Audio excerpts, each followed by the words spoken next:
Top-level Kevin had worked as a night security guard for the downtown parking structure for nearly 4 years. The place was mostly deserted at night, aside from the occasional car that lingered too long. It was boring, quiet work, just the way he liked it. Except for one thing, the top level. Level 6 always felt off. It wasn't just the wind or the strange creaks in the concrete.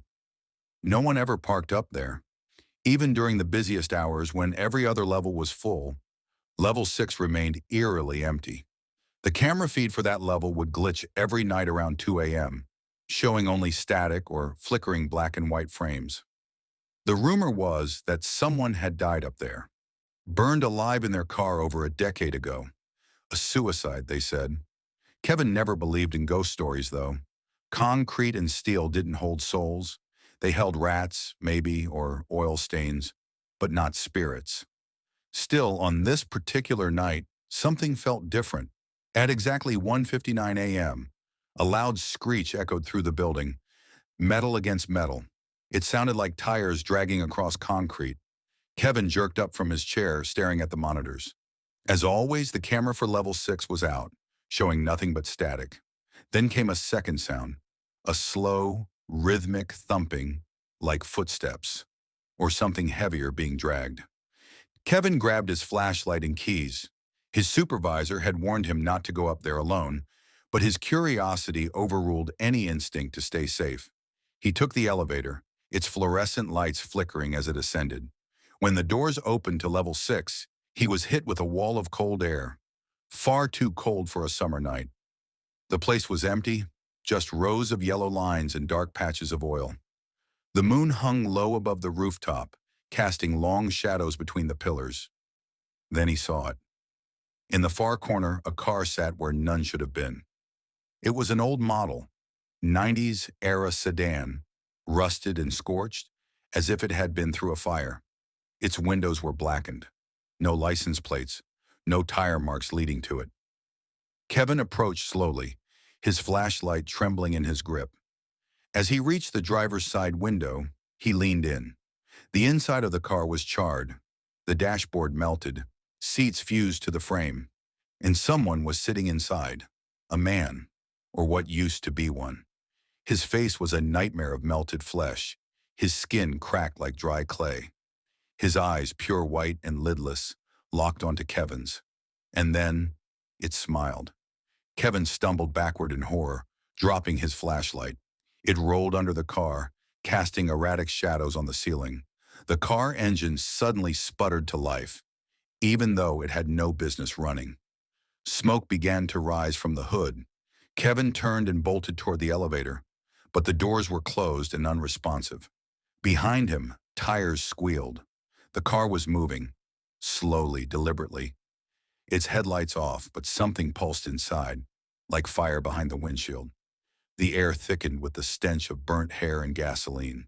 Kevin ran for the stairwell. He didn't stop until he reached the ground level, his lungs on fire. He never went back up there again. The next morning, a new security guard came to replace him.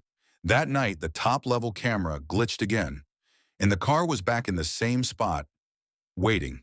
Level -2, Maya had just moved into a sleek new apartment building, modern, tall, and full of glass and concrete. Everything felt sterile, perfect, and a little too quiet. It was the kind of place where the hallways echoed, and neighbors kept to themselves. She usually parked on the street, but that evening heavy rain poured in sheets, and thunder cracked above the city.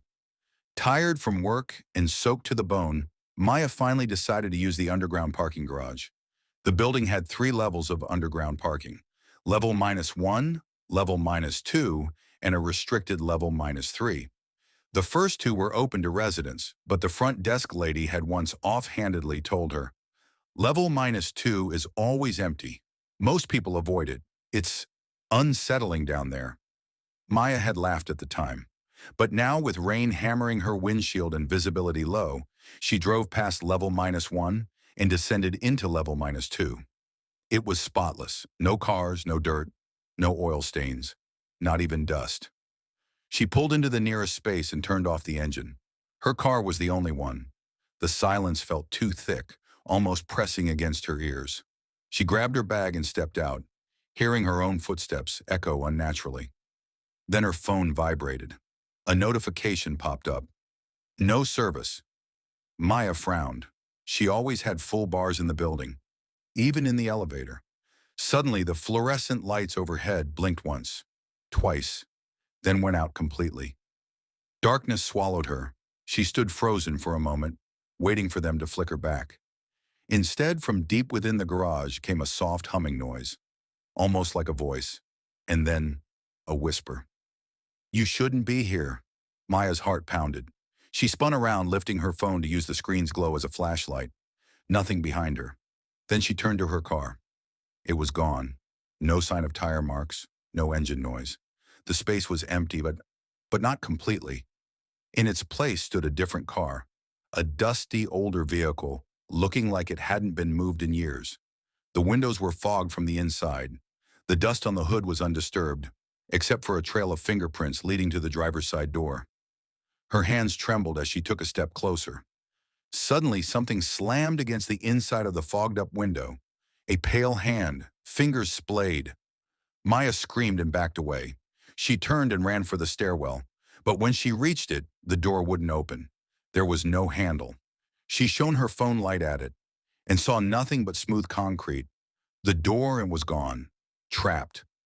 Behind her, the whisper came again. Closer this time. Her light flickered. From the corner of her eye, the dusty car's back door creaked open. Something long and thin stepped out. Not human, not right. Maya bolted down the garage, deeper than she remembered it being. Around her, more cars were appearing in empty spots, all old, all covered in dust. Each had someone, or something, inside, pressing against the glass, watching. She screamed for help, but her voice was swallowed by the garage like it had never been there. And in the static silence that followed, she realized. Level -2 didn't want her to leave. Ticket machine Jake was exhausted. He had just finished closing up the small electronics store at the mall where he worked late shifts. It was well past midnight, and the empty parking garage echoed with each of his tired footsteps. He reached his car on level P1, tossed his bag into the back seat, and yawned as he started the engine. The garage was nearly empty, only a few cars scattered here and there. Fluorescent lights buzzed overhead, flickering like they always did. As he drove toward the exit, the automated ticket machine's glowing screen came into view. He inserted his validated parking ticket like always, but instead of the usual, "Thank you, have a nice day" message, the screen glitched. Static lines ran across the display, and then text slowly formed, letter by letter. "One more soul required." Jake laughed nervously. "Weird glitch," he muttered, tapping the help button. Nothing. He tapped it again. Still nothing. Then, the exit gate lifted on its own. He hesitated for a moment, but exhaustion won. He drove forward, figuring the machine had just malfunctioned. But as his car passed the gate, the lights overhead shut off, not flickered, shut off. Darkness swallowed the garage behind him. His headlights illuminated the ramp leading upward. But something moved across the edge of his vision. A figure. Jake slammed the brakes. There in front of his car stood a man, or what looked like one, wearing an old faded parking uniform. His skin was pale gray. His face had no features. No eyes, no nose, no mouth. Just smooth skin stretched over a head like clay. Jake's breath caught in his throat. The figure tilted its head slowly.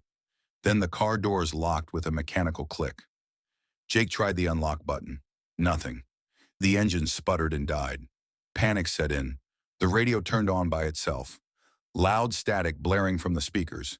He fumbled to shut it off, but the dial didn't respond.